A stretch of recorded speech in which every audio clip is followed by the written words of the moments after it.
안녕하십니까. 태풍을 뚫습니다. 같이 기도하시겠습니다.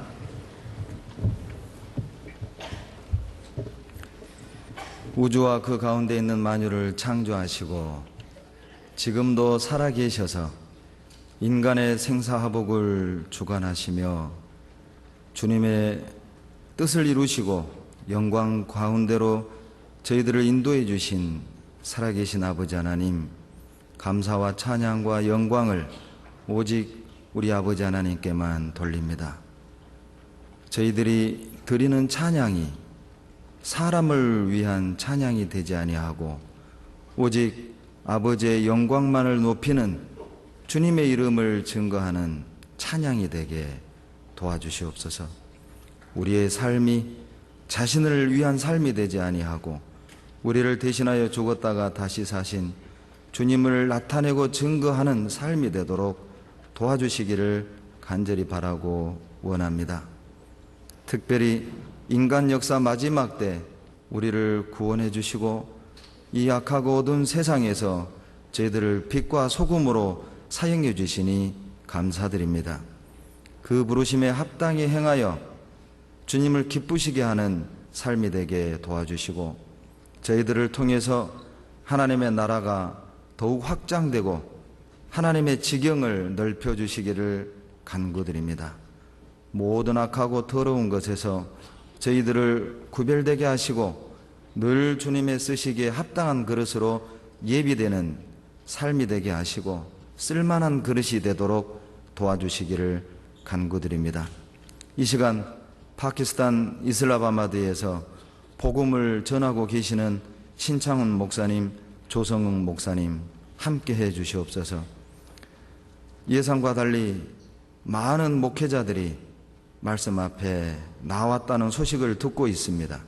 한 영혼도 이루어지지 아니하고 아버지의 말씀으로 십자가의 뜨거운 사랑을 그 마음에 새겨주시고 그 사랑에 강건하신 바 되어 주님의 영광을 조차 살게 하시고 복음이 증거되도록 귀하게 사용해 주시옵소서. 시애틀의 단기 선교 중이신 윤영균 전사님, 러튼의 홍석철 전사님, 주님이 맡기신 사명을 감당하고 돌아오시는 그 순간까지 하나님이 앞서 행해 주시고 교회를 든든히 세우는 일과 이뤄진 영혼을 건지는 일에 기쁨을 행할 수 있도록 능력을 더해 주시기를 간구드립니다. 저희 광주교회와 자매결연 중인 중국의 심천교회, 상해교회 하나님이 붙잡아 주시고 일꾼들을 더욱 세워주셔서 주님의 몸된 교회가 견고해지고 아버지의 말씀이 흥왕이 나타나도록 귀하게 사용해 주시기를 간구드립니다. 그 외의 모든 해외 선교사님들과 여러 지교회들 하나님이 일일이 보살펴 주시고 하나님의 뜻이 이루어지는 순간까지 주님이 성령으로 역사해 주시기를 간구드립니다. 특별히 일본의 6개 교회 그 어려움과 사회적인 혼란함 속에서도 복음을 힘있게 대언하게 하시고 주님의 영광이 밝히 증거되도록 도와주시옵소서. 이 시간 말씀을 사모하는 마음으로 하나님 앞에 나온 모든 형제자매님들의 심령을 말씀으로 위로해 주시고 상처받은 영혼을 치료해 주시고 주님의 말씀으로 회복시켜 주시기를 간절히 바라고 원합니다. 우리의 믿음의 눈을 열어 우리가 품어야 될 마음과 가야 될 길을 깨달아 알게 하시고 고난과 어려움 속에서도 주님이 베풀어 주신 넘치는 은혜를 바라보며 찬양과 경배를 드리는 삶이 되도록 도와주시옵소서. 2011년 학예 수양의 준비가 이제 시작되고 있습니다.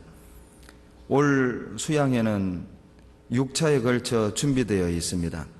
하나님께서 예상되는 그 많은 어려움들 준비할 수 있도록 지혜를 주시고 이 시간에도 수양관에서 준비 중이신 많은 형제자매님들 아무 사고 없도록 또 봉사하는 그 생활 속에서 하나님의 능력과 은혜를 맛보며 기쁨으로 행할 수 있도록 축복해 주시옵소서.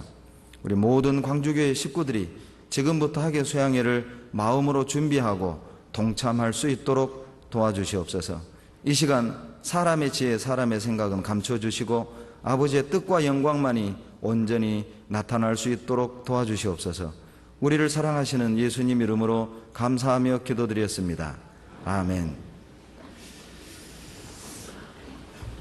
다 같이 아가서 6장을 보시겠습니다.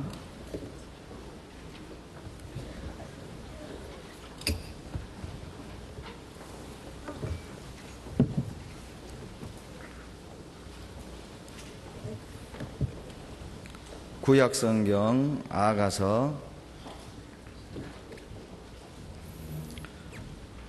6장 4절입니다. 제가 읽어드리겠습니다. 구약성경 963페이지입니다. 4절. 내 사랑아, 너의 어여쁨이 디르사 같고 너의 고음이 예루살렘 같고 어미함이 기치를 벌인 군대 같구나.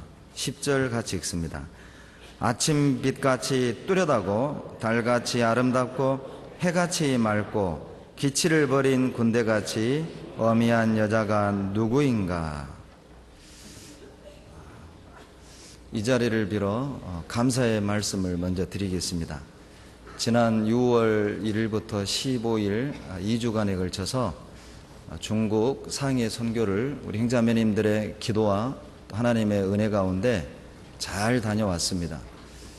늘 매년 갈 때마다 신천이든 상해교회든 간에 항상 성장되어 가고 또 변화되어 가는 모습에 늘 감사가 되고 또 많은 우리 광주교회 형제자매님들이 도와주시고 기도해 주시고 또 사랑으로 함께 주셨기 때문에 주님이 넘치도록 은혜를 주신다고 생각합니다. 원래 중국 선교는 8명을 넘지 않는 것을 가능하면 그렇게 계획을 세웠었습니다. 그런데 이번에는 제가 깜빡 잊고 8명 상한선을 정해주지 않는 바람에 17분이 접수를 하게 됐어요. 떠나는 날 17분, 준비하는 날 17분이라는 것을 알고 누구를 다음에 가시라고 할 수도 없고 그래서 그냥 가는 걸로 결정을 하고 출발을 했습니다. 실은 모세는 남자만 장정 남자만 60만 명, 아마 어린아이 여자까지 다 합하면 한 200에서 300만 명 이스라엘 백성들을 40년 광야를 인도했다고 했는데 저는 17명 인도하는 것이 정말 어려웠습니다. 이게 이제 습관이 하나 생겼는데 버스를 탈 때마다 움직일 때마다 이제 머리수 세는 게 제 일이었습니다. 이래서 하나님이 나를 수학과를 보냈나 보다. 근데 이게 17가지 세는 게 왜 그렇게 힘드는지요? 6번 정도를 세야만 17가지 셀 수 있었습니다. 그런데 그것도 여호와의 일회였습니다. 상해교회에서 한 4시간 정도 떨어져 있는 남경교회, 또 한 1시간 반 정도 떨어져 있는 소주교회, 올 1월부터 소주도 이제 자체적으로 모이게 됐습니다. 그래서 소주교회, 남경교회, 그리고 상해교회를 함께 돌아보는데 8명씩 두 팀을 나눠서 동시에 남경집회, 상해, 신방, 그리고 소주집회, 상해집회 2주 동안 동시에 교회를 돌아볼 수 있었습니다.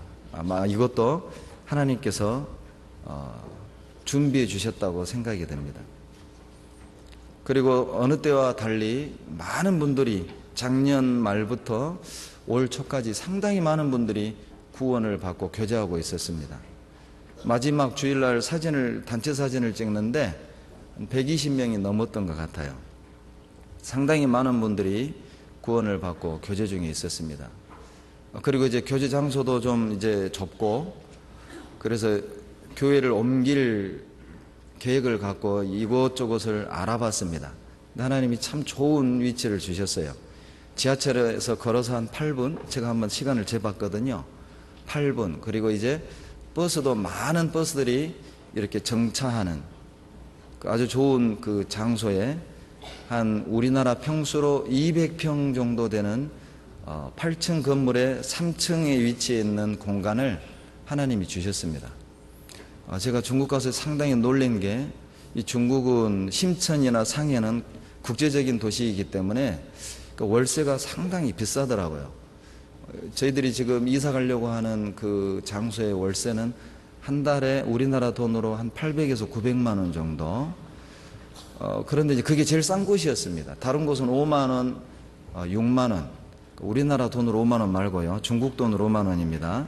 그러다 200을 정도 곱하면 거의 한 1000만 원 가까이 되는 그런 그 월세를 내야 되는 그런 곳이었기 때문에, 또 가장 싸기도 했고, 또 위치도 교통도 편하지만 큰 도로에서 한 20m 정도 들어가서 주변에 주택가도 없고 상가도 없습니다. 그냥 이렇게 나무로 우거져 있어서 저희들이 마음껏 교제하는데 누구 눈치 보지 않아도 되는 아주 좋은 장소를 주셔서 지난 토요일 계약을 했습니다. 그리고 지금 이제 인테리어 공사를 하고 있는 중에 있습니다. 많은 기도를 해 주십시오. 이번 선교를 통해서도 많은 분들이 구원을 받고, 또 많은 우리 형제자매님들이 하나님 말씀에서 위로와 힘을 얻었습니다. 특별히 감사가 됐던 것은 상해교회 거의 한 생긴 지 처음으로 이제 그 침례식을 했습니다. 대강당 안에서 간이 풀장을 사가지고 1층에서 2층 대강당까지 호수를 연결해가지고 우리 형제님들이 새벽 3시까지 물을 받았습니다. 그리고 그곳에서 이제 침례식을 하는데, 모든 성도들이 보는 앞에서 침례식을 하는데 35분 정도가 침례를 받았습니다. 눈물의 침례식이었습니다. 그 가운데 이방인도 참석했는데 그 광경이 너무 감동적이고 아름다워서, 나도 어떻게 하면 이런 그 침례를 받을 수 있는가, 구원받아야 된다, 어떻게 하면 구원받는가 말씀을 드려야 된다, 빨리 말씀 듣고 싶다. 아마 지금 전도 중에 있는 것으로 알고 있습니다. 아마 담임 목사님께서 9월 초순경에 산동성 여러 교회를 순회할 계획을 가지고 계십니다. 그때 9월 4일 내지는 6일 상간에 상해교회 입당식을 계획하고 있습니다. 함께 기도해 주시고, 혹시라도 또 기회가 된다면 참여를 부탁드리겠습니다. 오늘은 아가서 6장 10절을 본문으로 아름다운 그리스도인이라는 제목을 가지고 함께 교훈을 받도록 하겠습니다. 아가서는 솔로몬과 슐람미 여인의 사랑 노래죠. 그냥 이것은 단순히 육신의 사랑 노래는 아닙니다. 그래서 이제 그런 오해가 있었기 때문에 과거에는 유대인들은 30세가 되기 전에는 이 아가서를 못 읽게 했다고 그래요. 왜냐하면 여러분, 아가서 읽다가 보면 좀 전라도 말로 거시기한 단어들이 좀 나와요. 그래서 이제 30세 이전까지는 못 읽게 했답니다. 그러니까 우리식으로 말하면 19금이죠. 그런데 이제 그건 오해에서 비롯된 것입니다. 이 아가서는 육신의 사랑을 노래하는 것이 아니라 하나님과 그리스도인과의 사랑의 관계를 시적으로 표현한 것입니다. 뿐만 아니라 이 아가서는 하나님과 주님과 그리고 교회와의 사랑 관계를 아름다운 단어로 표현한 것이죠. 그런데 이 아가서를 공부하다 보면 상당히 좀 어려워요. 이게 누가 하는 말인지, 누가 누구에게 하는 말인지 구분하기가 상당히 좀 쉽지가 않죠. 근데 아가서에 등장하는 화자는 세 종류의 사람입니다. 신랑, 신부, 그리고 예루살렘 여자들. 간단하게 이게 누가 한 말이냐를 이렇게 파악할 수 있는 방법 중에 하나는, 신랑이 신부에게 말을 할 땐 보통 내 사랑 이렇게 시작합니다. 내 사랑아 이렇게 하면 이거 남자가 하는 말이다. 신부에게 그렇게 하시면 되고요. 신부가 신랑을 향해 말할 때는 내 사랑하는 자야 이렇게 시작이 됩니다. 예루살렘 여자들이 신부를 부를 땐 왕의 신부, 그리고 여인 중에 어여쁜 자야, 이렇게 호칭을 사용합니다. 그래서 내 사랑, 그러면 이건 남자가 신부를 부르는 거다. 내 사랑하는 자야, 이것은 신부가 신랑을 향해 하는 말이다. 그렇다면 아가서 6장 4절을 보시죠. 자, 내 사랑아, 이렇게 시작이 됩니다. 지금 누가 누구에게 하는 말이죠? 그렇죠. 벌써 이제 감이 오죠. 신랑이 신부를 향해 하는 말입니다. 그러니까 6장 4절부터 10절은 신랑이 신부의 아름다움을 노래하고 있는 것이거든요. 그러니까 신랑이 볼 때 이 신부가 너무 아름다운 거예요. 이 모습은 하나님이 보시는 아름다운 그리스도인의 모습이 어떤 것인가, 그것을 말을 하는 겁니다.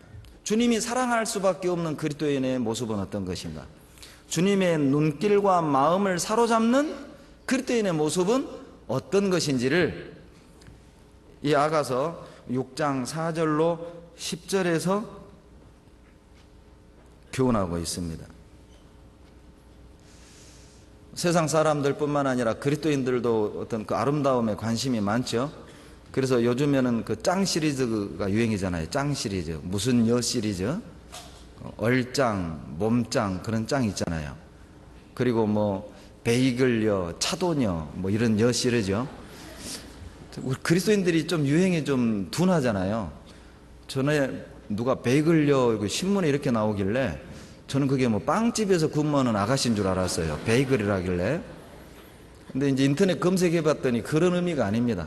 얼굴은 베이비, 몸은 뭐예요? 예, 글자로 시작합니다. 몸은 글쎄가 아니라 글래머입니다. 글쎄가 아니에요. 그런 그 사람을 베이글녀라고 한답니다. 차도녀는 뭐냐? 그랬더니 어떤 분한테 물어봤더니 차가 없어서 도보로 다니는 여자. 난 또 믿었죠. 형제가 형제를 믿어야 되지 않습니까? 근데 좀 이상해요. 그건 아닌 것 같아. 여러분도 그렇게 느끼시죠? 검색해 봤더니 차가운 도시 여자, 이게 좀 새침대기형 그 사람을 차도녀 이렇게 이제 부르는 이런 어떤 그 유행어를 보면 상당히 그 외모를 표현하고 외모에 관심이 많다는 것을 우리가 다 알 수 있습니다. 오죽하면 우리나라를 지상천국, 그 성형천국이라고 하잖아요. 그러죠. 외국의 성형외과 의사들도 우리나라에 와서 그 기술을 배워갈 정도로, 심지어 우리나라에 와서 수술을 받고 가는 정도로, 뿐만 아니라 우리나라 사람들도 성형수술로 매년 수조 원의 돈을 사용한다고 합니다. 그 외모에 대한 관심은 젊은 사람만 있는 건 아니죠.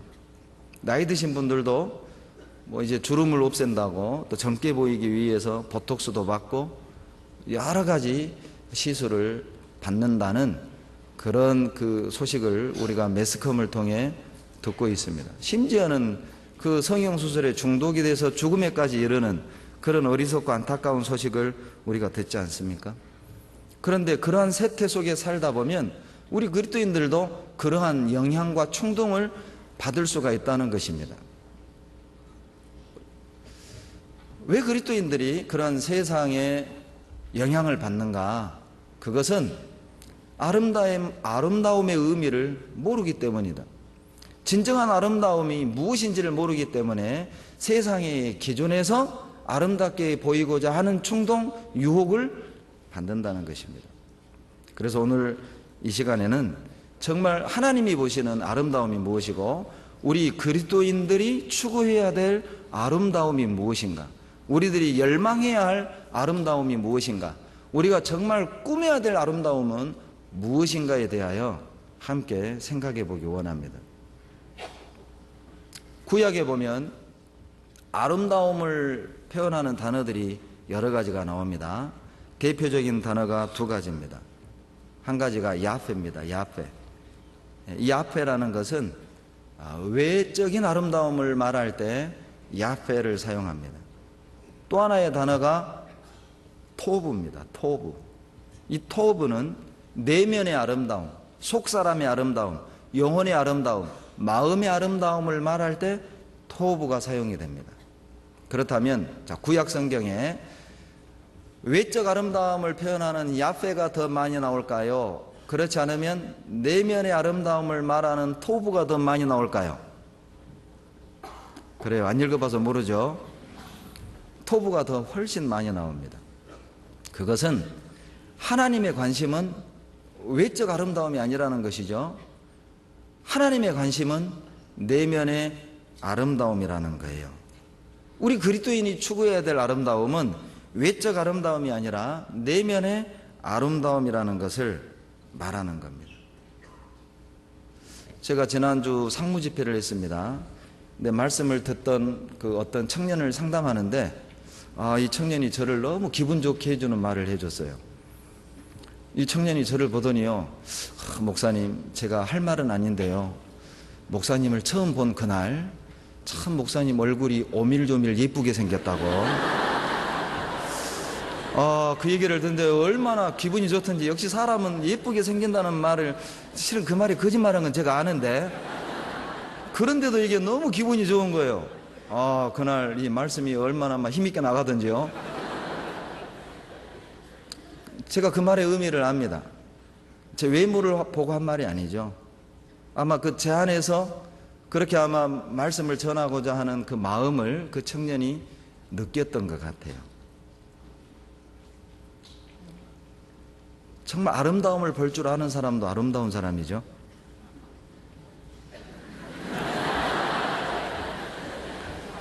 창세기 1장을 보시겠습니다. 창세기 1장 4절입니다.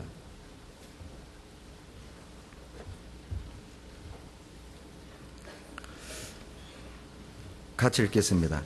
그 빛이 하나님의 보시기에 좋았더라. 하나님이 빛과 어둠을 나누사 됐습니다. 거기에 4절에 하나님이 토부를 사용하셨습니다. 아름다움의 의미를 담고 있는 토부가 4절에 들어있어요. 어떤 단어죠? 좋았더라입니다. 그 좋았더라가 토부입니다. 토부. 여러분, 창세기 1장에 하나님이 무엇인가를 창조하시고 좋았더라, 좋았더라, 좋았더라 7번 나옵니다. 그런데 그 7번의 좋았더라가 모두가 다 토부가 사용된다는 것이죠. 결론은 창세기 1장에는 하나님이 무엇을 아름답게 보시는지가 설명되어 있는 겁니다. 뿐만 아니라 이 창세기 1장에는 그리스도인들이 추구해야 될 아름다움이 무엇인지, 진정한 아름다움의 정의가 무엇이고 의미가 무엇이고 가치가 무엇인지를 설명하는 것이 창세기 1장입니다. 31절을 보시죠. 31절 같이 읽습니다. 하나님이 그 지으신 모든 것을 보시니 보시기에 심히 좋았더라. 저녁이 되며 아침이 되니 이는 6째 날이니라. 사람을 창조하신 6째 날에는 하나님이 심히 좋았더라. 심히 토부. 그러죠? 심히 토부. 너무 아름다운 거예요. 무엇이 아름다운 겁니까? 하나님의 창조의 목적에 맞는 그 삶이 아름답다는 것입니다. 하나님이 해와 달과 별을 창조하시고 궁창을 만드시고 빛을 주시고 물고기와 새를 만드시고 육축을 만드시고 짐승을 만드시고 그리고 사람을 만들었습니다. 사람을 만드시고 나서는 심히 좋았더라. 하나님이 보시는 아름다움은 어떻게 생겼느냐의 문제가 아니라는 것이죠. 하나님의 보시는 아름다움은 목적의 문제예요. 외모의 문제가 아니라 목적의 문제라는 것이죠. 하나님이 창조한 그 창조의 질서에 순종하고 하나님이 정한 위치를 지키고 하나님이 창조한 목적에 맞는 삶을 사는 것만큼 정말 아름다운 것은 없다는 것이죠. 그것이 하나님이 보시는 아름다움, 토부입니다. 송명희 시인이 있습니다. 우리가 부르는 그 많은 CCM의 가사를 작시한 분입니다. 나 가진 재물 없으나 열어주소서 이런 CCM의 작사가입니다. 시인이죠. 그런데 이분은 어렸을 때 이 의사의 실수로 뇌를 건드려서 뇌성마비로 태어났어요. 이 어머니는 너무 몸이 약하셔서 젖을 물릴 수가 없었답니다. 그래서 갓난아이인 송명희 시인에게 쌀을 갈아가지고 물을 타서 줬다고 해요. 이 아버지는 그것이 이제 너무 괴로우니까 술로 세월을 보내고, 그리고 이제 어머니에게 폭언을 하고, 그리고 이제 이 딸을, 뇌성마비인 딸을 그렇게 멸시하는, 집안이 깨진 것이죠. 그렇게 이 시인은 자랐습니다. 하나님도 원망할 때도 있었고, 하나님께 불평을 할 때도 있었고, 그러다가 이분이 그리스도를 만났다고 해요. 그리고 이제 시를 쓰기 시작한 겁니다. 어떤 그 모 방송국의 부장이 그 소식을 들은 겁니다. 그리고 송명희 시인을 찾아가서 제안을 했답니다. 미국에 가면 당신의 상태를 호전시킬 수 있는 의사가 있다. 전액을 내가 지불할 테니 가자. 그런데 이 송명희 시인은 그 제안을 단번에 이런지하에 거절합니다. 그 이유는 간단했습니다. 나는 주님이 만들어주신 이대로가 좋습니다. 그것이 송명희 시인이 거절한 이유였어요. 하나님이 만들어주신 지금 이대로가 나는 너무 좋습니다. 이것이 아름다움 아닙니까? 어떤 상황에서도 하나님을 찬양하고 만족하고 그분을 감사하며 노래할 수 있다면 그것은 아름다움이죠. 아마 이 가운데는 자기 외모에 또는 뭐 자기 성격에 내지는 자기가 처해져 있는 환경에 뿐만 아니라 자기 자신에 대하여 자신감이 없는 분이 있을 겁니다. 나는 왜 이렇게 생겼을까? 나는 왜 이렇게 살까? 한 번쯤은 그런 생각을 할 때도 있겠죠. 때로는 자신이 정말 못나 보이고 초라해 보이고, 특별히 교제 안에서는 못 느끼는데 세상에만 나가면 왜 그렇게 내가 작아 보이는지, 왜 그렇게 내가 초라해 보이는지, 그런 경험 없으십니까? 왜 그럴까요? 그것은 기준이 잘못됐다는 것이죠. 자기 기준, 세상의 기준으로 자기를 보면 맞습니다. 우리는 초라합니다. 잘 보셨습니다. 우리는 정말 못났습니다. 정확히 보셨습니다. 우리는 못난 사람입니다. 맞습니다. 자기 기준으로 볼 때요. 세상 기준으로 볼 때요. 그러나 아름다움을 평가하고 아름다움을 말할 때는 자기 기준, 세상 기준으로 말을 해서는 안 됩니다. 하나님의 기준으로 볼 때, 하나님의 기준에서 우리는 아름다운 사람이에요. 하나님이 모든 것을 창조하시고 하나님이 보시기에 뭐라고요? 하나님이 보시기에 심히 좋았더라. 그건 아담을 만들고 하신 말씀이 아니에요. 여기 앉아있는 나를 창조하고 하나님이 하신 말씀이 심히 좋았더라. 나를 창조하고 하신 말씀입니다. 내가 어떤 환경에 처해 있든 하나님은 나를 보시고 심히 좋았더라. 여러분, 하나님이 배은기를 창조하고 뭐라고 했을까요? 하나님이 실수했더라? 설마 그렇게 생각하진 않으시죠? 우리는 실수로 이 땅에 보냄을 받은 게 아니에요. 심히 좋았더라. 완벽하다니까요. 고칠 데가 없어요. 어디 고칠 데가 있어요? 저는 외모만을 말하는 게 아닙니다. 우리의 중심, 내가 처해 있는 가정, 직장, 내가 처해 있는 그 모든 것에서 말입니다. 하나님이 보시기에 심히 좋았더라. 하나님의 기준으로 자기를 보아야 합니다. 1장 4절 보시죠. 창세기 1장 4절입니다. 창세기 1장 4절. 그 빛이 누구 보시기에?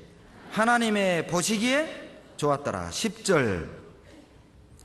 하나님이 묻을 땅이라 칭하시고 모인 물을 바다라 칭하시니라. 하나님의 보시기에 좋았더라. 12절. 땅이 풀과 각기 종류대로 씨 맺는 채소와 각기 종류대로 씨 가진 열매 맺는 나무를 내니 하나님의 보시기에 좋았더라. 18절. 주야를 주관하게 하시며 빛과 어둠을 나뉘게 하시니라. 하나님의 보시기에 좋았더라. 21절에도 하나님의 보시기에 좋았더라. 25절에도 하나님의 보시기에 좋았더라. 31절에는 하나님의 보시기에 심히 좋았더라요. 아름다움을 말할 수 있는 분은, 아름다움을 평가할 수 있는 분은 하나님밖에 없어요. 하나님의 관점에서 볼 때 진정한 아름다움이 무엇인지를 말할 수 있는 것입니다. 왜냐하면 아름다움이, 진선미가 하나님께로부터 나왔잖아요. 아름다움의 감각은 하나님이 주신 겁니다. 미적 감각, 하나님은 뛰어난 예술가시잖아요. 꽃 좀 보세요. 물고기를 보세요. 새를 보세요. 철마다 변하는 나무들을 보세요. 구름을 보셔요. 별들을 보셔요. 바다를 보셔요. 하나님은 뛰어난 예술가입니다. 우리는 그렇게 조각 못합니다. 아름다움은 하나님께로부터 나왔습니다. 그런데 주님이 보시는 아름다움은 사무엘상 16장 7절에 있죠. 보시겠습니다. 사무엘상 16장 7절.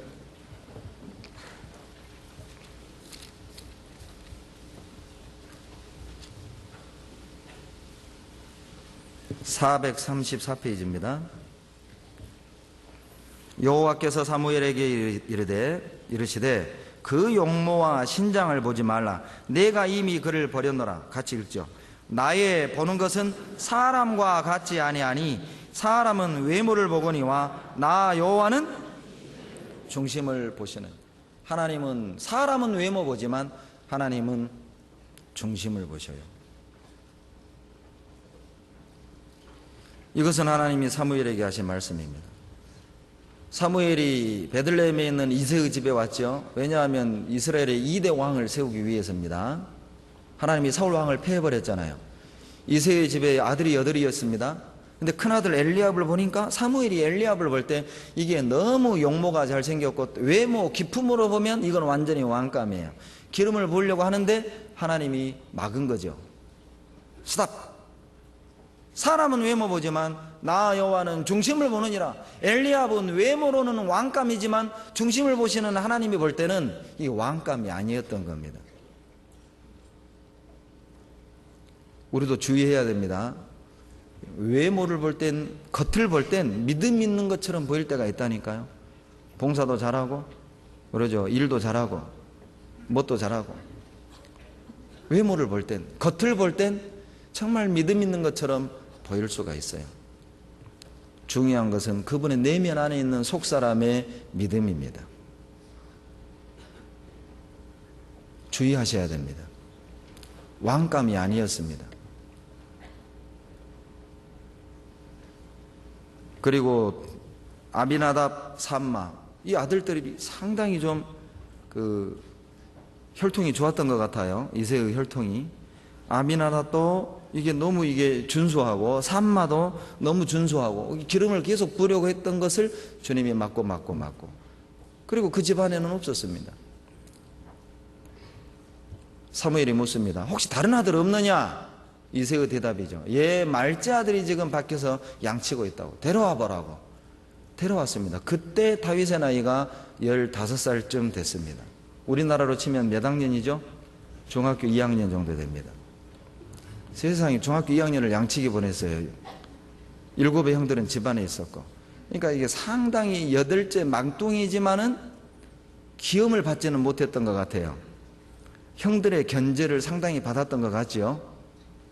그러니까 막내이면서도 양치러 갔던 것이죠.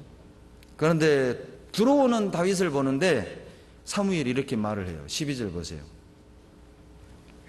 이에 보내어 그를 데려오매 그의 빛이 붉고 눈이 빼어나고 얼굴이 뭐라고요? 아름답더라. 여호와께서 가라사대 이가 크니 일어나 기름을 부으라. 15살짜리 다윗에게 아름답더라. 하나님을 뭘 보셨습니까? 그렇죠. 다윗의 중심을 본 겁니다. 여러분, 이 중심이라는 말이 히브리 말로 레바브입니다. 마음이란 뜻이에요. 마음. 그러니까 내면의 아름다움이 어때요? 얼굴로 드러난다는 것입니다. 다윗은 하나님을 사모했던 사람입니다. 다윗은 하나님을 사랑했던 사람입니다. 다윗은 정직한 사람이었죠. 기도의 사람이었습니다. 하나님의 마음에 합한 사람이었다니까요. 너무 하나님 보실 때 예쁜 거예요. 하는 짓이 예쁜 사람 있죠. 그러죠? 그런데 이 내면이 아름다운 사람은 12절에 보면 다윗이 용모도 아름다운 것으로 묘사되어 있어요. 눈이 빼어나다고 되어 있잖아요. 눈이 빠졌다는 뜻이 아닙니다. 돌출됐다는 의미가 아니에요. 예쁘다 그 말이에요. 그러니까 용모도 상당히 예뻤던 것 같아요. 뭘 설명합니까? 여러분, 마음이 밝은 사람, 마음이 예쁜 사람은, 마음이 바른 사람은 기품으로 드러나는 거예요. 품위로 그 사람이 드러나는 겁니다.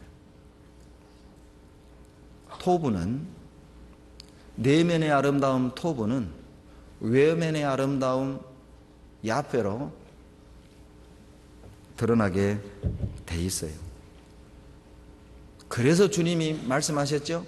베드로전서 3장입니다.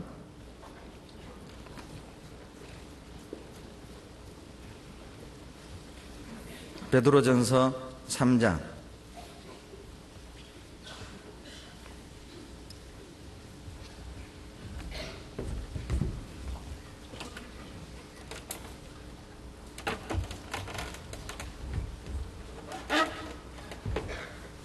3절로 4절입니다.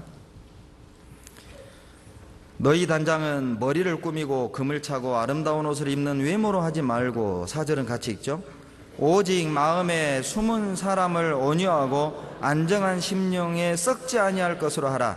이는 하나님 앞에 하나님이 정말 값지게 보는 것, 하나님이 정말 가치 있게 보는 것, 하나님이 정말 아름답게 보는 것, 그게 뭐냐? 금으로 꾸밀 생각 마라. 좋은 옷으로 꾸밀 생각 마라. 속사람을 꾸미라는 거예요. 속사람. 가끔 이제 해외 선교를 이렇게 가게 되면 입국 심사를 받으면서 가끔 걸리는 자매님들이 계셔요. 통과를 못하고 가끔 딱 잡히는 경우가 있어요. 그건 왜 그러냐면 여권 있는 사진하고 너무 다른 거예요. 본인 맞냐? 그래서 이제 더 정밀 스캔을 하게 됩니다. 근데 대부분 또 통과하셔요. 그런데 이제 그렇게 다른 이유는 뭐 수술해서 그렇게 달라진 것은 우리 자매님들이 아니잖아요. 내면이 아름답기 때문에 이게 외모로 드러나는 거죠. 이게 이제 구원받기 전 얼굴하고 영 달라지는 겁니다. 용서가 됐습니까? 그 우스갯 얘기 있잖아요. 신혼 첫날 밤 새고 아침에 일어났는데 옆에 있는 그 신부 보고, 아줌마 누구세요? 이게 완전히 그 딴 사람 그런 경우 있잖아요. 정말 우리가 꾸며야 될 것은 겉사람이 아니다. 속사람이 아름다운 것은 반드시 외형적으로 드러나게 돼 있다는 거예요. 그래서 하나님이 정말 가치 있게 보는 아름다움, 그것은 속사람입니다. 하나님이 보시는 또 하나의 아름다움이 있다면 정말 삼가하는 것입니다. 삼가하는 것이 아름다움이에요. 잠언 11장 22절. 잠언 11장 22절입니다.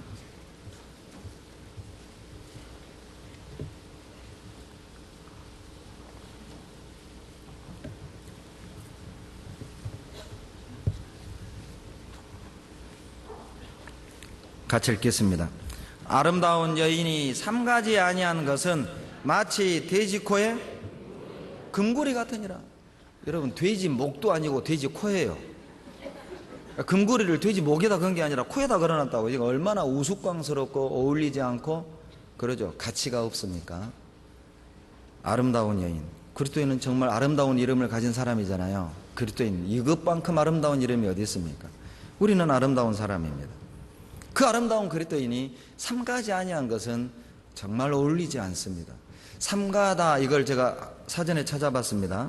삼가다는 사전적 의미가 무엇이냐면 몸가짐과 언행을 조심하다, 그런 뜻이 있어요. 몸가짐, 말하고 행동하고 그 모든 것들을 조심스럽게 하는 것, 그게 진짜 아름다움이에요. 봉사하면서, 교제하면서, 가정에서, 직장에서 생활하는 중에 내가 그리스도인이기 때문에 말하는 것, 행동하는 것, 심지어 옷을 입는 것까지도 주의하는 것 말이에요. 덕이 되게, 유익이 되게. 그것이 진짜 아름다움이라는 것이죠.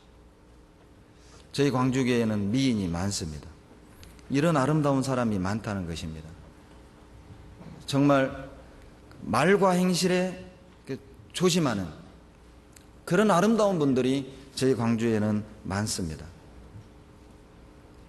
하나님이 보시는 또 하나의 아름다움은 하나님을 경외하는 것이 아름다움이다. 잠언 31장입니다. 잠언 31장 10절.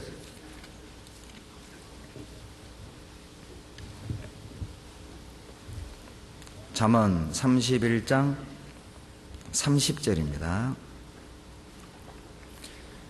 30절 다 같이 읽습니다. 고운 것도 거짓되고 아름다운 것도 헛되나 오직 여호와를 경외하는 여자는 칭찬을 받을 것이라. 고운 것도 헛되고 아름다운 것도 헛되고, 이 세상의 아름다움은 다 헛된 것입니다. 변하고 없어지는 것이잖아요. 그러나 변하지 않는 아름다움이 있는데, 없어지지 않는 아름다움이 있는데, 영원토록 빛나는 아름다움이 있는데, 그것은 여호와를 경외하는 삶이라는 거예요. 여호와를 경외하는 것, 하나님을 두려움으로 섬기고 하나님을 어렵게 생각하고 말씀이 어렵고 교회 안의 질서에 순종하고,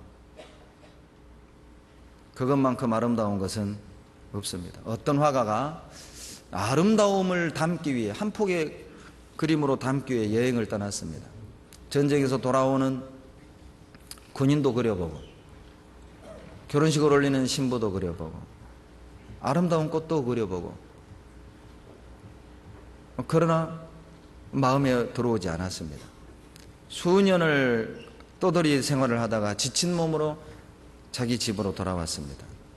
문을 열고 들어왔는데 거실 식탁에 기도를 하는 아내와 두 아이들의 그 모습을 보고 그 모습을 그림에 담았다는 이야기가 있습니다. 세상에서 가장 아름다운 모습, 온 가족이 하나님을 경외하는 그 모습, 경외심이 느껴질 정도이죠. 온 가족이 말입니다. 복음을 사랑하고 교회를 사랑하고 그리스도를 사랑하는 그 가족의 모습, 그것은 정말 아름다운 모습이죠. 성경에 눈에 보이는 것의 아름다움을 추구하는 위험성에 대하여 많은 경고가 들어 있습니다. 창세기 3장 6절에 아담과 하와가 범죄하게 된 원인이 무엇입니까? 선악과를 딱 보는데 어떻게 보였습니까? 보암직하고 먹음직하고 지혜롭게 할 만큼 탐스럽게 생긴 거예요. 눈에 보이는 것을 쫓아가는 사람들의 위험성에 대한 경고입니다. 보암직했습니다. 이 보니까 먹을만해요. 이 보니까 또 지혜롭게 해줄 것 같아요. 그래서 먹은 겁니다. 그 결과는 돌이킬 수 없었습니다. 전 인류를 멸망으로 몰아넣었고, 죄와 사망과 질병과 수고와 슬픔이 인생 가운데 들어오게 된 거예요. 아담의 눈에 보이는 것을 추구하는 잘못된 성향 때문에 우리 인생이 수고와 슬픔 가운데 살아가게 된 것입니다. 최초의 범죄는 살인이 아니었습니다. 최초의 범죄는 성적인 죄가 아니었다니까요. 인류 최초의 범죄, 모든 인류를 죄인으로 몰아간 최초의 범죄는 불신이었고 불순종이었고, 그리고요, 눈에 보이는 것을 추구하는 잘못된 육신의 감정이었어요. 창세기 6장을 보시죠. 6장 2절입니다.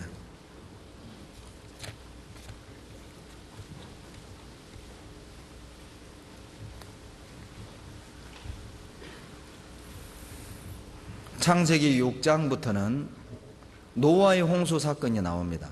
그런데 6장 시작 부분에 홍수 사건의 배경을 말하고 있습니다. 어쩌다가 이 세상 사람들이 홍수로 완전히 심판을 받게 됐는가? 그 원인이 무엇이죠? 2절에 있습니다. 다 같이 1절 2절을 읽겠습니다. 사람이 땅에 번성하기 시작할 때 그들에게서 딸들이 나니 하나님의 아들들이 사람의 딸들의 아름다움을 보고 자기들의 좋아하는 모든 자로 아내를 삼는지라. 여러분 왜 창세기 6장 1절 2절을 이렇게 시작했겠어요? 배경 설명입니다. 왜 노아의 시대에 모든 사람들이 폐기하고 강포가 땅에 충만하게 됐는가?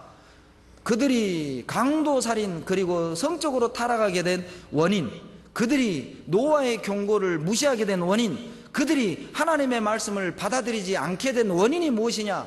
2절이에요. 하나님의 아들들이 사람의 딸들의 아름다움을 보고 자기의 마음에 좋아하는 것을 취하여 아내로 삼은 결과 그때부터 그들은 폐괴하고 강포가 땅에 충만하게 되고 하나님으로부터 너무너무 멀어져서 하나님의 경고도 무시하게 되는, 하나님의 말씀을 배척하게 되는, 눈에 보이는 것을 추구하는 것의 위험성입니다. 사람의 아들들은 가인의 후손을 말하죠. 하나님의 아들들은 셋의 후손을 말하는 거예요. 그리스도인과 이방인이 섞여버린 것이죠. 그것이 노아 홍수 심판의 원인이었습니다. 구별되어야 될 사람들이 눈에 보이는 것을 조차 섞여버린 겁니다. 나도 저렇게 살고 싶다. 야, 저거 너무 아름답다. 갖고 싶다. 함께하고 싶다. 섞여버린 것이죠. 사람이 섞이게 되면, 하나를 용납하게 되면 두 개가 들어오고 두 개가 용납하게 되면 원래 은혜의 본질은 사라져버린다는 것입니다. 그래서 그들은 강포하게 됐고 폐기하게 됐고 그들은 하나님의 경고도 비웃어버린 겁니다. 8명만 남고 다 죽은 것입니다. 눈에 보이는 것을 추구하게 된다면 그 사람의 영혼은 죽게 되는 거예요.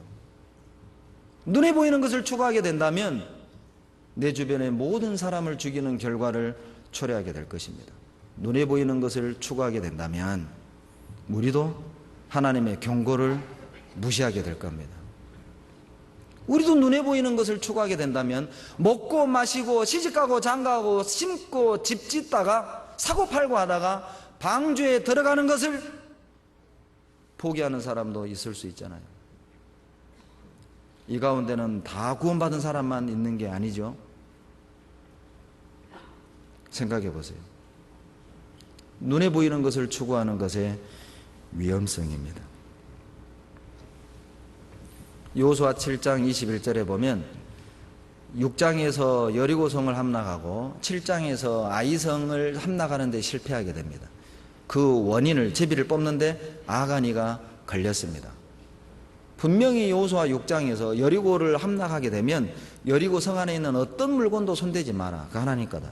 그런데 아가니가 숨겼어요. 뭘 숨겼죠? 신할산 아름다운 외투 한 벌, 은 한 덩어리, 50세겔 중에 금 한 덩어리. 그것 때문에 아간과 아간의 가족이 돌에 맞아 죽습니다. 거기가 아골 골짜기잖아요. 아름다운 외투 한 벌. 도대체 그 외투가 아름다우면 얼마나 아름답길래 그 외투 한 벌에 가족의 목숨을 걸어버린 거죠. 정말 어리석고 무지한 선택을 한 사람입니다. 여러분, 우리의 믿음을 걸 만큼 아름다운 것이 세상에 무엇입니까?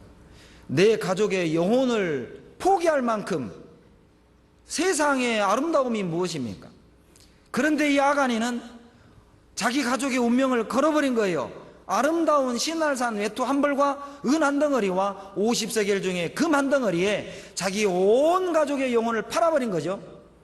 우리도 그럴 수 있지 않습니까?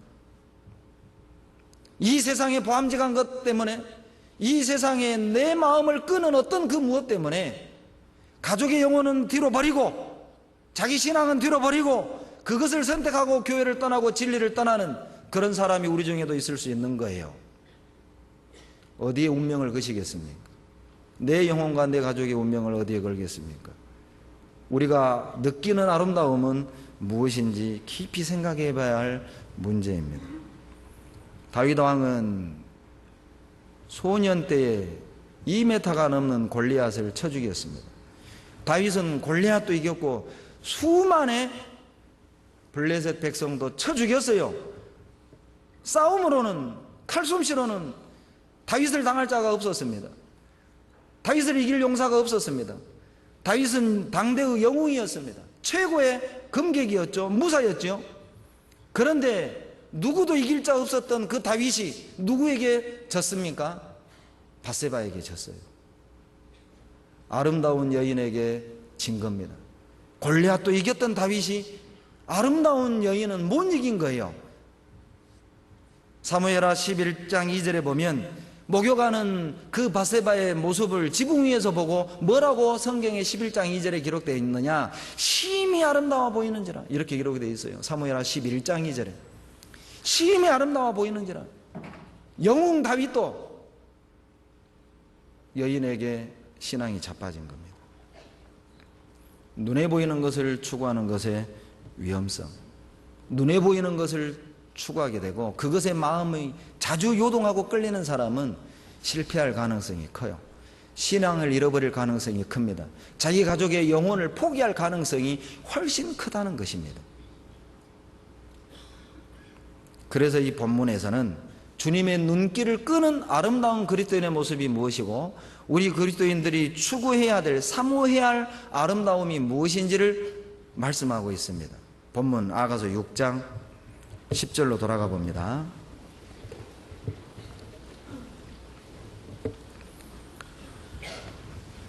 첫 번째, 우리 그리스도인이 사모해야 되고 추구해야 될 아름다움은 그리스도를 드러내는 아름다움이라는 겁니다. 주님이 아름답게 보시는, 우리 예수님의 마음을 끄는 진정한 아름다움은 그리스도를 증거하고 나타내고 드러내는 사람의 그 모습, 그것이 아름다움입니다. 그리스도를 드러내는 아름다움. 10절입니다. 아침 빛같이 뚜렷하고 어둠이었습니다. 조금 전까지만 해도 캄캄한 어둠이었습니다. 그런데 햇빛이 들어오자마자 어때요? 캄캄함에 묻혀있던 사물들이 뚜렷하게, 환하게, 분명하게 드러나잖아요. 햇빛은 사물을 드러내죠. 빛은 모든 것을 탁 드러내요. 어둠은 모든 것을 덮어버리죠. 어둠은 모든 것을 감춰버립니다. 어둠은 모든 것을 묻어버려요. 그러나 빛은요, 모든 걸 드러내고 빛은 모든 걸 나타내는 것이죠. 창세기 1장 2절에 태초의 지구의 모습은 땅이 온돈하고 공허하며 흑암이 깊음 위에 있었습니다. 혼돈했죠. 뒤죽박죽 무질서였습니다. 이 질서가 없었습니다. 그리고 공허했습니다. 가치 있고 의미 있는 것은 아무것도 없었습니다. 흑암이 깊음 위에 있었습니다. 완전한 어둠에 둘러싸여 있었죠. 그 태초의 지구는 우리 마음이었던 거예요. 우리 마음은 혼돈이었죠. 뒤죽박죽이었습니다. 무엇이 가치 있고 무엇을 붙잡아야 되고 무엇을 포기해야 되는지, 무엇을 우선하고 무엇을 나중해야 되는지, 무엇을 위해 우리가 목숨을 걸어야 되는지 뒤죽박죽이었습니다. 우리는 공허했습니다. 내 삶 가운데 가치 있고 의미 있는 것이란 없었어요. 그냥 그렇게 남들이 사는 것처럼 남들보다는 낫게 살기 위해 정신없이 앞만 보고 달려왔죠. 무엇이 가치 있는 것이었습니까? 그리고 흑암이 깊음이 있었죠. 우리 삶은 그렇게 어두웠습니다. 구원받기 전 우리 삶을 돌이켜보면 아픈 기억뿐이잖아요. 수고한 것뿐이잖아요. 그런데 창세기 1장 3절에 빛이 있으라심에 빛이 있었고 빛이 비추기 시작한 겁니다. 어느 날 빛 대신 예수님이 우리 안에 들어오신 겁니다. 어둠은 물러갔습니다. 그리고요, 그때부터 창조가, 내 안에 재창조가 시작이 된 거죠. 각종 의미 있는 열매들이 맺혀지기 시작했고, 나를 통해서 어때요? 영혼이 탄생하기 시작이 되고, 구별되기 시작하고, 빛과 어둠이 나뉘어지기 시작하고, 내 삶이 구별되기 시작했던 것입니다. 창세기 1장의 창조는 구원받은 빛 대신 그리스도를 받아들인 그리스도인의 내면의 세계, 삶의 변화를 설명하는 것이기도 합니다. 그 빛이 들어오면 드러나게 돼 있어요. 그리스도를 드러내는 그 삶이 정말 아름다운 삶이다. 이사야 52장 7절입니다. 이사야 52장 7절입니다.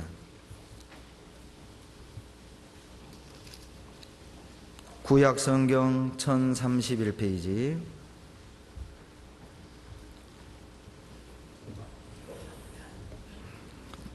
같이 읽습니다. 좋은 소식을 가져오며 평화를 공포하며 복된 좋은 소식을 가져오며 구원을 공포하며 시온을 향하여 이르기를 내 하나님이 통치하신다 하는 자의 산을 넘는 발이 어찌 그리 아름다운가. 하나님이 보시는 정말 아름다운 건 좋은 소식을 전하는 발, 복음을 전하는 발, 그 발을 아름답게 보셔요. 지난 상해교회 신방을 다니는데 갔더니 청년이 40명이나 늘어났어요. 청년들 가정을 신방하는데 누가 전도했냐고 물어보는 족속 왕팅팅이 전도했다고. 왕팅팅이 사람 이름입니다. 22세 먹은 우리 청년 자매예요. 키는 좀 아주 조그만해가지고 동글동글 귀엽고 예쁘게 생긴 한족 자매입니다. 이 자매님이 그 옷 백화점 여러 그 코너에 이렇게 백화점이 옷 코너가 여러 개 있잖아요. 한 코너에서 이제 옷을 파는 점원이에요. 그런데 이 자매는 항상 밝아요. 그러니까 그 주변에 있는 점원들이 보고 저 왕팅팅 쟤는 왜 저렇게 항상 웃냐. 그리고 그 전도한 것이 열 몇 명의 구원을 받은 거예요. 얼마나 아름답습니까? 이 옷가게 사장이 너 매니저 해라. 너가 이 가게 책임져라. 그런데 이 자매님이 22세밖에 안 된 자매님이 신앙생활 때문에 매니저 하면은 점장을 하게 되면 교회 못 가니까 주일날 나 안 한다고 2번을 고사한 거야.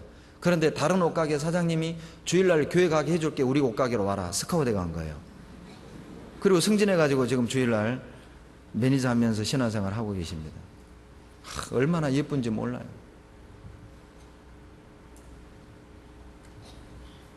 하나님이 보실 때 가장 아름다운 거예요. 다니엘서 12장 3절에 지혜 있는 자는 궁창의 빛과 같이 빛날 것이요 많은 사람을 옳은 대로 돌아오게 하는 자는 별과 같이 영원토록 비치리라. 그 자매는 영원히 빛날 겁니다. 다이아몬드보다 더 밝은 빛, 복음을 전하는 사람들의 모습입니다. 가장 밝은 빛, 금성보다 더 빛나는 별이 있다면 바로 전도자입니다. 복음을 전하는 그 사람들은 빛날 겁니다. 캄캄한 어둠에서 영롱하게 빛날 겁니다.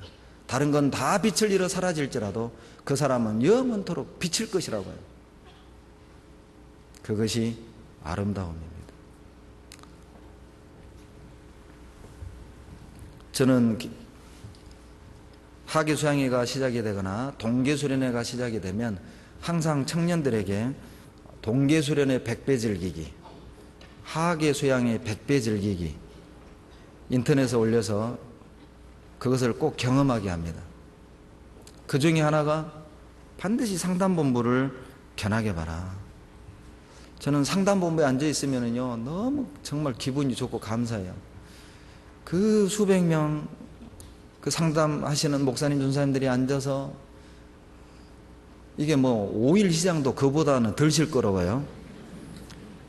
수많은 사람들이 몰려가지고 앉아서 막 복음을 전하고 열변을 토하고 새벽 2시 3시까지 어떤 자매님 옆에서 부채질하고 있고 어떤 자매님 뒤에서 막 아버지 주무르고 있고 어떤 자매님은 막 커피 떠다 나르고 어떤 분은 막 얼음 그 목에 두르는 것을 갖다가 또 목에 둘러주기도 하고 또 다른 형제자매들은 뒤에 의자 삥 눌러 앉아서 그 영혼을 위해 기도하고 있고 그것만큼 아름다운 모습이 어디 있습니까?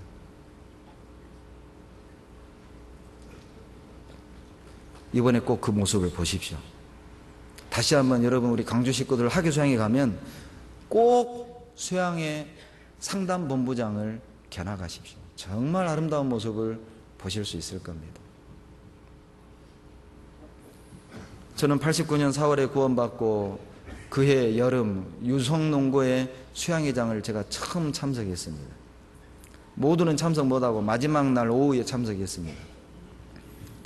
마지막 날 밤새 교제하고 그리고 그 다음날 아침 일찍 침례를 받고 그리고 그 강당 운동장에 있는 그 큰 강당을 수많은 형제자매들이 벌떼처럼 달라붙어서 다 해체하는 그 모습, 제가 8년을 교회 다니면서 종교생활하면서 볼 수 없었던 정말 감동적인 모습이었어요. 그 기억 때문에 내 뇌리 안에 확 박힌 그 아름다운 그 사진처럼 박혀있는 한 장의 89년도 유성농구 하교 수양회 그 기억이 나를 매년 수양회장으로 이끌었어요. 저는 군복무 하면서도 수양회를 빠진 적이 없습니다. 방해받았거든요. 저는 수양회에 빠진 적이 없습니다. 정말 그 감동, 그곳에서 주시는 하나님의 그 뜨거움이란 어디에서도 경험할 수 없는 것입니다. 가장 아름다운 모습이죠. 뿐만 아니라 하나님이 보시는 정말 아름다움은 그리스도를 나타내기 위해서 자기의 모든 것을 버리는 아름다움이라는 거예요. 복음 때문에, 주님 때문에 자기의 것을 포기하고 버릴 줄 아는 것, 그건 아름다움입니다. 디도서 3장 8절.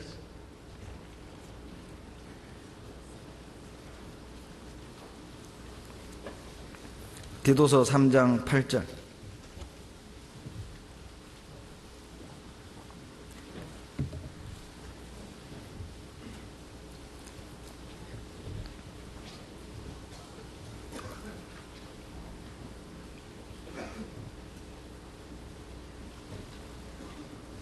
같이 읽습니다.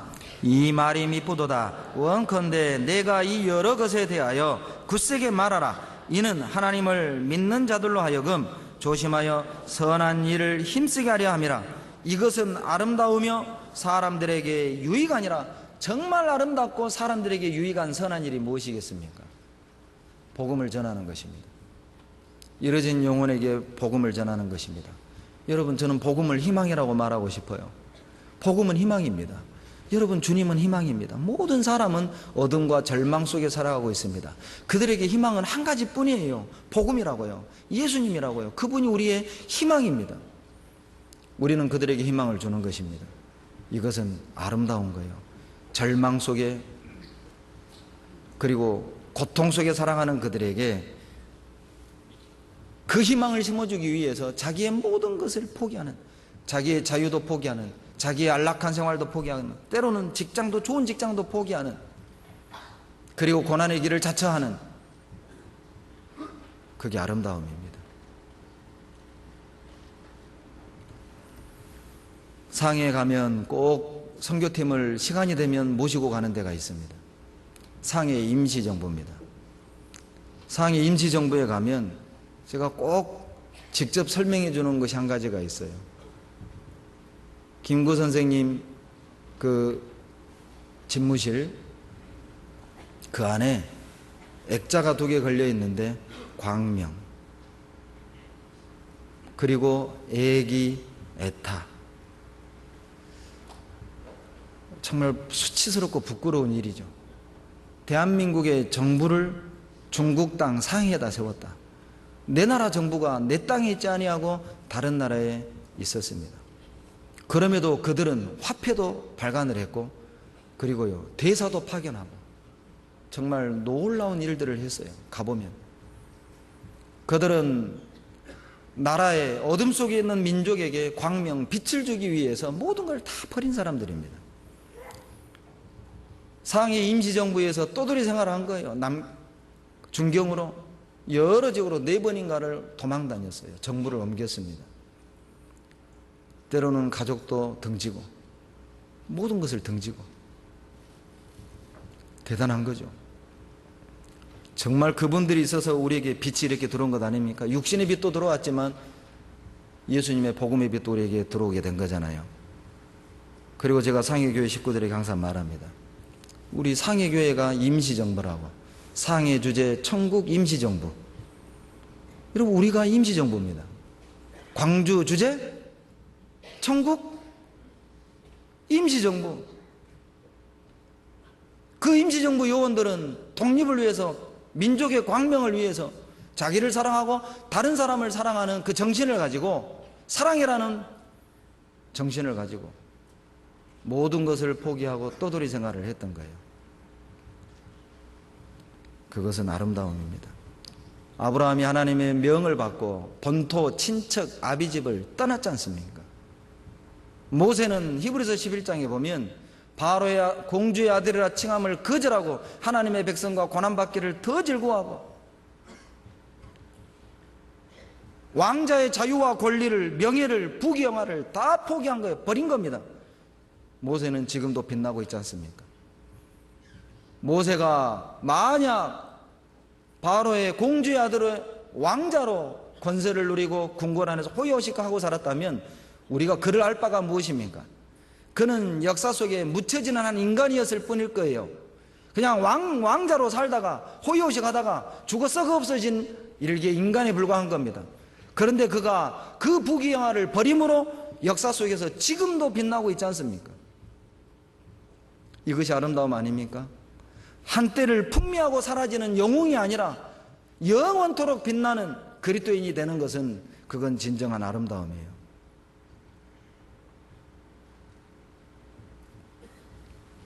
주님을 위해 포기할 수 있는 것, 아무나 할 수 있는 건 아니죠.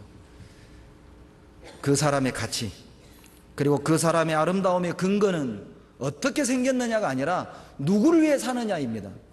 그 사람이 누구를 위해 사는가를 보면 그 사람이 아름다운 사람인지 아니면 그저 그런 사람인지 알 수가 있어요. 진짜 아름다운 사람은 그리스도를 위해 사는 사람입니다. 여러분, 우리가 고작 내 자식을 위해서, 고작 내 자식들에게 뭔가를 물려주기 위해서 인생을 투자하고 우리의 삶을 허비한다면 우리는 후회하게 될 겁니다. 내가 사는 이유가 무엇입니까? 내가 사는 목적이 무엇입니까? 이 땅에 뭔가 남기기 위해서입니까? 이 땅에 무엇인가 물려주기 위해서입니까? 아니죠. 우리는 하늘에 남겨야 됩니다. 그것이 아름다움이죠. 잠언 15장 23절입니다.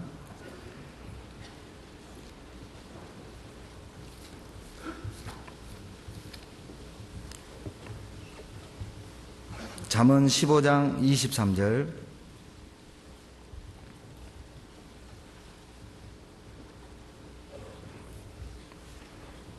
같이 읽습니다. 사람은 그 입의 대답으로 말미암아 기쁨을 얻나니 때에 맞은 말이 얼마나 아름다운 것, 때에 맞는 말이 얼마나 아름다운 것. 때에 맞는 말입니다. 무슨 뜻이죠? 형제 자매를 위로해주고 격려해주고 세워주는 말이에요. 누가 아름다운 사람입니까? 형제 자매를 위로하는 사람, 형제 자매를 격려해주는 사람, 형제 자매를 세워주는 사람, 깎아내리는 사람, 이간질하는 사람, 누르는 사람 말고요. 그 사람이 진짜 아름다운 거예요. 때에 맞는 말. 때에 맞는 말로 형제 자매를 위로하고 격려해주고 세워주고 하나 되게 하고, 그 사람이 아름다운 사람이죠. 잠언 27장 9절입니다.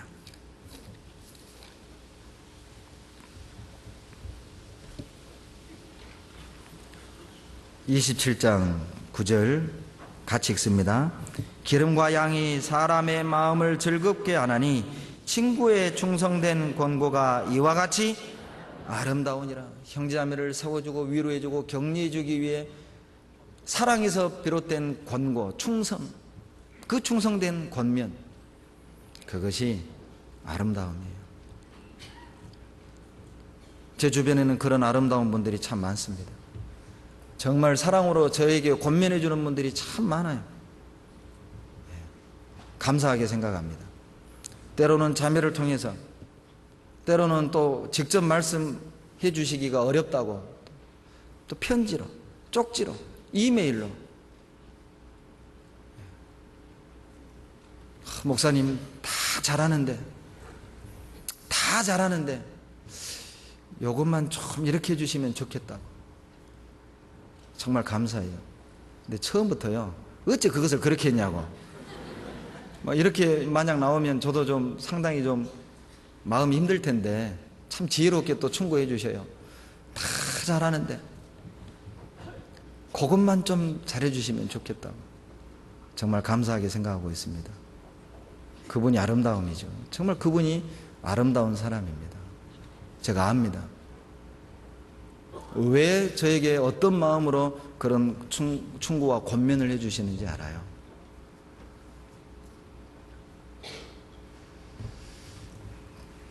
로마서 14장 21절을 함께 보시죠.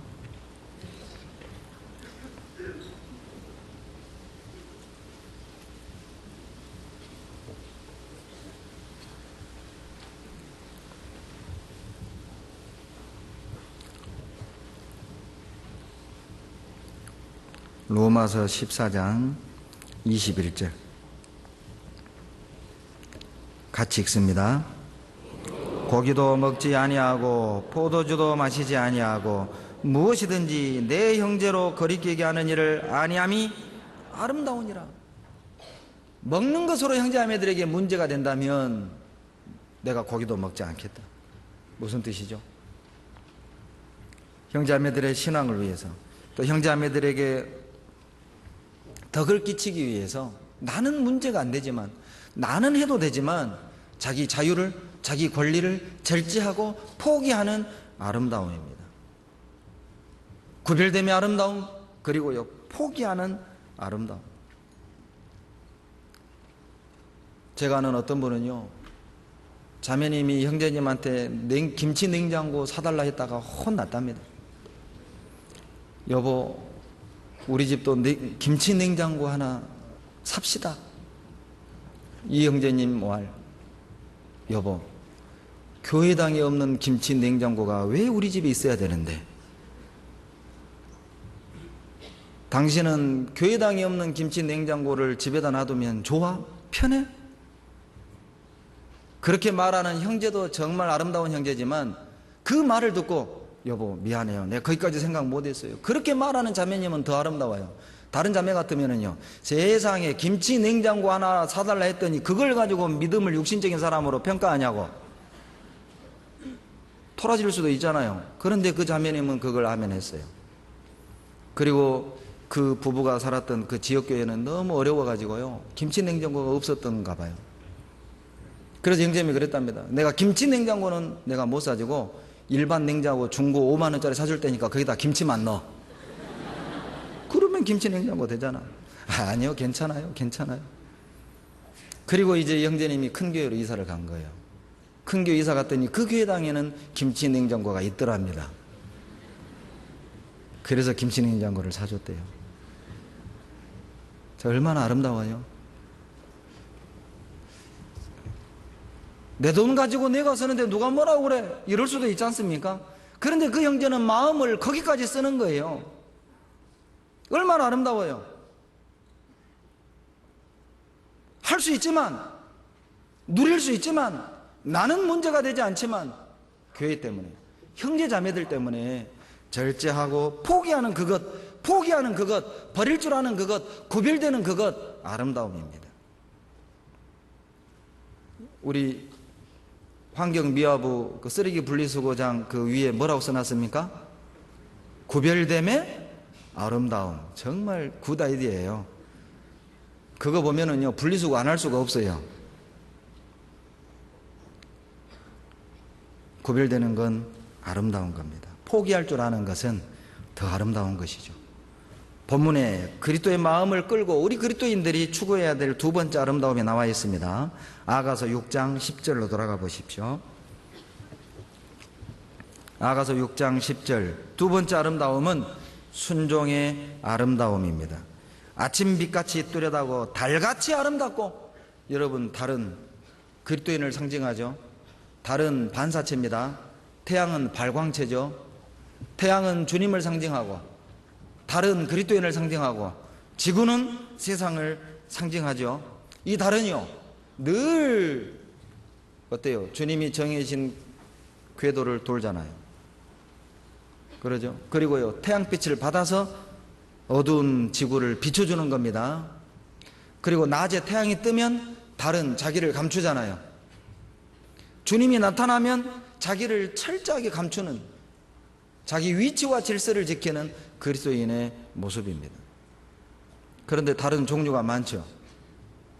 무슨 달? 보름달, 반달, 초승달, 그리고요, 개기월식도 있죠. 여러분, 보름달은 뭐예요? 정말 온몸으로 주님을 비추는. 반달은 감이 오십니까? 여러분, 나는 보름달입니까? 반달입니까? 초승달입니까? 설마 개기월식은 없지요? 태양과 달 사이에 지구가 끼어서 태양빛을 완전히 가려서 빛을 잃어버린 달처럼 주님과 나 사이에 세상이 완전히 끼어서 주님의 빛을 온전히 드러내지 못하는 개기월식은 없지요. 순종하는 그리스도인이 아름답습니다. 그래서 사무엘상 15장 25절에 자, 무엇이 제사보다 낫다고요? 순종이 제사보다 낫고 제사 드리는 모습보다 더 아름다운 것, 순종하는 모습입니다. 순종의 제사가 수양을 드리는 제사보다 훨씬 더 나은 제사라는 것이죠. 어떤 목사님이 아름다울 미를 설명하는데 야, 정말 교훈이 되더라고요. 여러분, 한문으로 아름다울 미 어떻게 씁니까? 예? 이렇게 쓰죠? 예, 맞습니다. 그렇게 씁니다. 그런데 이 아름다울 미를 이렇게 설명하시더라고요. 양자 그리고 그 밑에 큰 대자. 무엇이 아름다운 거냐? 큰 양을 하나님께 드릴 때 그것이 아름다운 것이다. 양의 사이즈를 말하는 게 아니죠. 하나님이 기뻐하시는 제사를 드릴 때 그것이 진짜 아름답고, 하나님이 받으실 만한 제사를 드릴 때, 말씀에 맞는 제사를 드릴 때 그것이 진짜 아름다움이라는 거예요.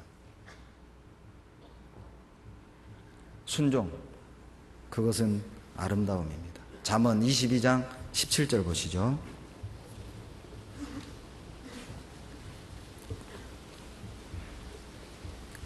(22장) 17절 18절. 너는 귀를 기울여 지혜 있는 자의 말씀을 들으며 내 지식에 마음을 둘지어다. 갈칙죠. 이것을 내 속에 보존하며 내 입술에 있게 함이 아름다우니라. 그 말씀을 듣고 그 말씀에 순종하고 복종하는 것, 그것이 아름다움입니다. 아름다움의 사전적인 의미가 무엇인지 아십니까? 제가 인터넷을 검색해 봤습니다. 아름다움의 사전적 정의는 마음을 끌어당기는 조화의 상태, 그 조화가 하모니예요.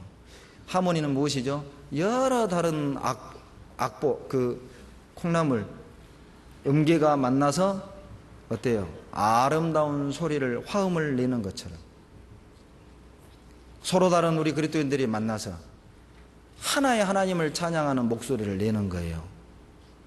그것이 하나님이 볼 때 아름다움이라는 겁니다. 하나님의 마음을 끄는, 조화로울 이루는 우리 형제자매님들의 모습, 우리 광주교회의 모습, 수양회의 모습, 우리 교구 구역의 모습, 그 안에 있는 나, 교회와 조화를 이루는 나, 하나님의 마음을 끌어당기는 아름다운 모습이라는 거예요. 내가 정해진 위치에서 내 역할, 내 소리를 낼 때, 하나님이 정해진 위치에서, 하나님이 정해진 질서 속에서 내 목소리, 내 역할만 충실히 해낼 때 하모니를 이루잖아요. 그게 아름다움이라니까요. 우리 자매님들 오늘 화장하고 오셨죠? 화장을 영어로 뭐라고 그래요? 코스메틱입니다. 코스메틱의 어원은 코스모스입니다. 코스모스는 우주라는 뜻도 있지만 질서라는 뜻도 있어요. 화장이 뭐 하는 겁니까? 질서를 잡아주는 거잖아요. 질서 잡아주는 겁니다. 그게 화장이라니까. 그러니까 질서를, 얼굴의 질서를 잘 잡아주면 미인이 되는 거예요. 그런데 여러분, 집에서요, 눈썹을 한 2cm 더 그어봐요.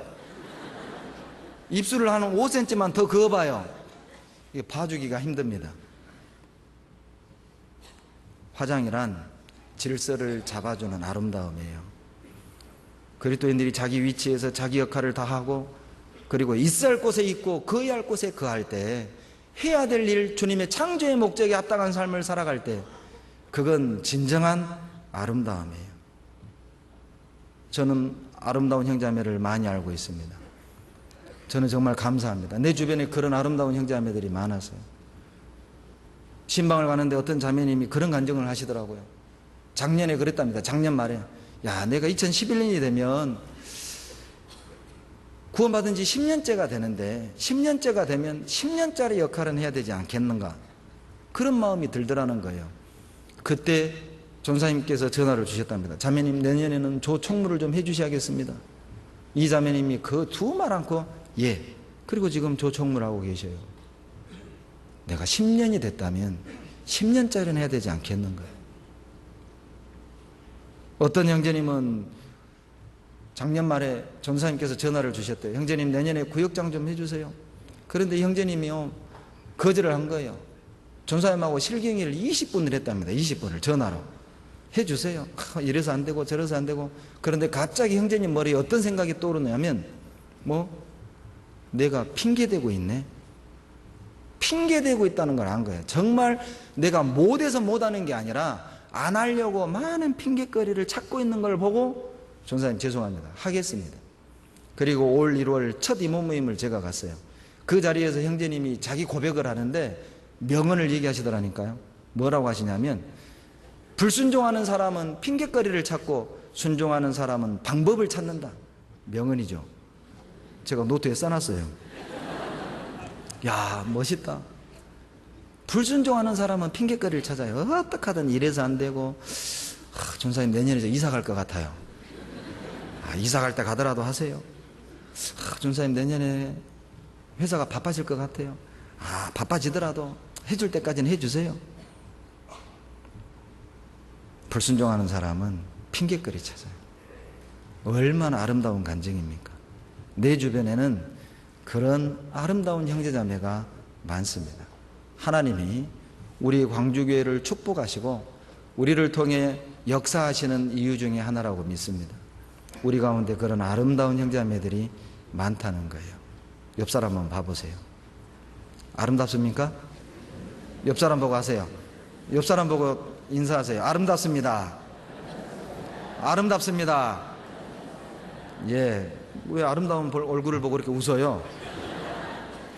세 번째, 그리스도의 마음을 끌고 우리 그리스도인들이 추구해야 될 아름다움은 밝고 맑음의 아름다움입니다. 아가서 6장 10절입니다. 6장 10절 실겨 놓으세요. 아침 빛같이 뚜렷하고 달같이 아름답고 해같이 맑고, 이 맑다가 영어 성경에 bright입니다. 밝고란 뜻도 있어요. 맑고 밝음. 어떤 환경에서도, 어떤 고통 속에서도 맑고 밝은 얼굴, 그 얼굴이 정말 아름다워요. 우리 주변에 그런 경우 있죠. 이목구비는 뚜렷해요. 눈도 쌍꺼풀 지고 호수 같고 입술은 앵두 같고 코는 오또 같고 피는 우윳빛 같은데 전체적으로 보면 차가운 인상이 있잖아요. 그러죠? 얼굴은 정말 이뻐요. 그런데 이 얼굴에 어떤 그 웃음이 없고 밝음이 없는 사람이 있습니다. 그러면 정말 예뻐 보이지 않아요. 그런데 얼굴은 완전히 된장국 스타일인데, 이거 그 정이 가는 사람 있잖아요. 정이. 오밀조밀 예쁘게 생긴 사람 있잖아요. 그런 사람 있잖아요. 그 귀인 있는 사람 있잖아요. 그런 사람.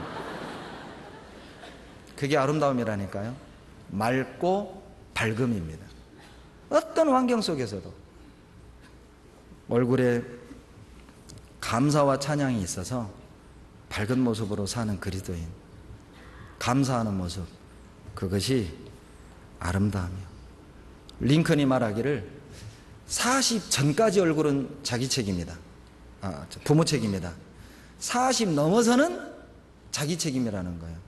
왜?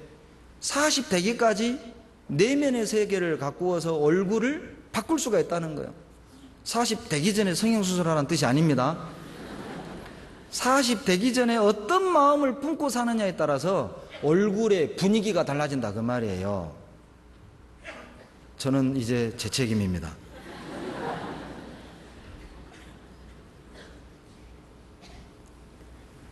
내면의 밝음, 내면의 맑음이 반드시 우리 삶에 영향을 줘요. 시편 147편 1절입니다.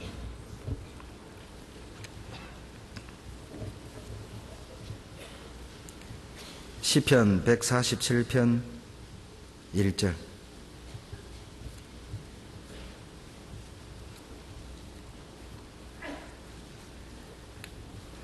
다 같이 읽습니다. 할렐루야. 우리 하나님께 찬양함이 선하며 찬송함이 아름답고 마땅하도다. 시편의 대부분을 다윗이 기록했습니다. 그 많은 시를 다윗이 어디에서 기록했습니까? 궁궐이 아닙니다. 광야였습니다. 억울한 누명을 쓰고 도망다니는 그 고통 속에서 다윗은 많은 시를 썼어요. 시의 대부분은 감사와 하나님을 경배하는 찬양이에요. 궁궐에서 찬양한 게 아닙니다. 궁궐에서 시를 쓴 게 아니라 고난 속에서, 고통 속에서, 절망 속에서, 이제 나 죽었다 하는 그 속에서 시가 나왔어요. 어떤 환경 속에서도 맑고 밝은 그 모습은 하나님 앞에 아름다움입니다. 이제 마지막 네 번째, 주님이 보시는 아름다움입니다. 아가서 6장 10절 보시죠. 6장 10절, 다 같이 10절 읽겠습니다. 아침 빛같이 뚜렷하고 달같이 아름답고 해같이 맑고 기치를 버린 군대같이 어미한 여자가 누구냐. 수백 수천의 기마병들이 깃발을 펄럭이면서 어때요? 도열해 있는 장면을 머리에 그려봐요. 정말 아름답죠? 그 수천 개의 깃발을 딱 들고 말을 타고 그 기마부대가 딱 도열해 있는 오와 열을 정확히 맞춰서 서 있는 장면을 그려보세요. 정말 아름다운 모습입니다. 무엇입니까? 협력하는 것의 아름다움을 말하는 겁니다. 함께하는 것의 아름다움을 말하는 거예요. 시편 133편 1절 다 같이 암송하시죠. 형제가 연합하여 동거함이 어찌 그리 선하고 아름다운가. 하나님이 보실 때 가장 선한 모습, 형제가 연합하여 동거하는 것입니다. 하나님이 보실 때 가장 아름다운 모습, 형제가 연합하여 동거하는 모습입니다. 협력하는 모습, 선을 이루는 그 모습, 그 모습이 정말 아름다운 모습이죠. 이제 수양회가 7월 25일부터 시작이 됩니다. 올 학예 수양회는 6차에 걸쳐 이루어집니다. 하나님께서 참으로 많은 복의 복을 더해서 1차 1회로 시작했던 그 수양회가 이제 6번으로 늘어났습니다. 너무 많은 분들이 함께 하시기 때문에 그 공간이 좁고 물도 부족하고 여러 가지 이유 때문에 6번에 걸쳐서 이제 치러지게 됩니다. 6번에 걸친 수양회 가운데 저희 광주교회 중심으로 1회 첫 테이블 끊게 됩니다. 함께 하셨으면 좋겠습니다. 그것이 정말 아름다운 그리스도인의 모습이죠. 남들은 다 수양회장에서 땀을 흘리고 그 뜨거운 때학볕에서 주차 봉사를 하고 아침에 잠을 설쳐가며 일어나서 그 더운데 뜨거운 국그릇 앞에서 국을 떠나르고 모든 그리스도인들이 한 영혼을 건지려고 그렇게 희생하고 헌신하고 있는 그 가운데 나는 어디에 있어야겠습니까? 어디에서 무엇을 할 계획을 가지고 계십니까? 여러분, 수양회는 전쟁입니다. 여러분, 1차 수양회, 2차 수양회, 6차 수양회가 아니라 이렇게 바꿨으면 좋겠어요. 1차 전쟁, 2차 전쟁, 3차 전쟁, 6차 전쟁. 전쟁이라니까요. 한 영혼을 살리기 위해 우리는 전쟁하는 거예요. 한 영혼을 일깨우기 위해 우리는 전쟁하는 거라고요. 모든 형제자매들은 죽으러 가는데 나는 어디에서 무엇을 할 계획을 가지고 계셔요? 그것은 아름다움입니다. 협력하는 그리스도인의 모습, 함께하는 그리스도인의 모습, 그것은 아름다움입니다. 여러분, 마지막으로 아름다워지는 방법을 하나만 가르쳐드리고 마치겠습니다. 다이어트 할 때 어떻게 하시죠? 자, 모델, 그러죠? 내가 닮기 원하는 그 몸매를 냉장고 앞에 사진으로 붙여놓는다면서요. 먹고 싶을 때마다 그 냉장고 문을 잡고 기도한답니다. 주여. 그러니까 이 사진을 볼 때마다 괴로운 거예요. 이게 먹느냐 마느냐. 여러분, 그것이 아름다워지는 방법입니다. 날마다 주님을 보십시오. 날마다 주님을 닮아가십시오. 그것이 우리가 아름다워지는 방법이며 추구해야 될 모델입니다. 시편 8편 9절. 시편 8편 9절.